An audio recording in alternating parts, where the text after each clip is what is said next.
আজকে রাস্তায় নামলেন কেন?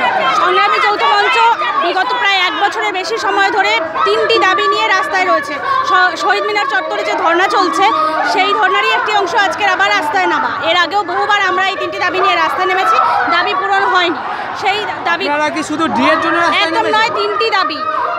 সরকারি কর্মচারীদের সঠিক ডিএ প্রদান, যারা যোগ্য প্রার্থী রাস্তায় বসে আছে সরকারি চাকরি প্রার্থী তাদেরকে চাকরি দেওয়া, এবং যারা যোগ্য অনিয়মিত তাদেরকে নিয়মিত করা। এই 3টে দাবি। এক কথায় বলতে গেলে সকল প্রকার দুর্নীতির বিরুদ্ধে। একদম দুর্নীতির বিরুদ্ধে। দুর্নীতির বিরুদ্ধে সংগ্রামী যৌথ মঞ্চের লড়াই প্রথম দিন থেকে চলছে এবং চলবে।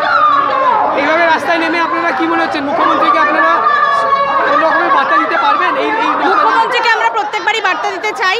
তিনি সরকারি কর্মচারীদের অভিভাবিকা, তাই সরকারি কর্মচারীদের সঙ্গে দেখা করা তার প্রধান কর্তব্য। কিন্তু এতদিন 1 বছরেরও বেশি সময় রাস্তায় থাকার পরেও তার দিক থেকে কোনো রকম বার্তা আসেনি।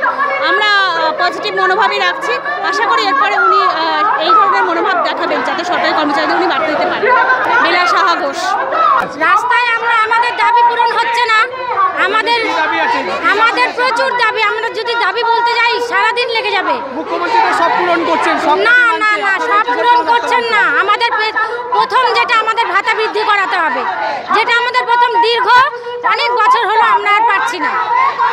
জ্বালানির খরচও বাড়াতে হবে, সব কিছুই আমাদের অসুবিধা হচ্ছে। ডিম খরচ বাড়াতে হবে। আমাদের মোবাইল ফোন দেওয়া হয়নি, অথচ বাধ্যতামূলক আমাদের কাজ করানো হচ্ছে। কেন আমরা করব? আমাদেরকে কিছু না দেওয়াতে আমাদেরকে পোষণ টাকারের কাজ করতে বলা হচ্ছে। কেন করব আমরা?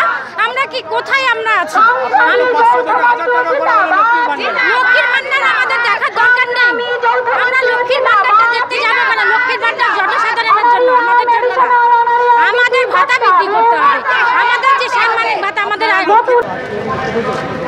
হসপিটালে ডাক্তার নেই তো কেমন নার্স?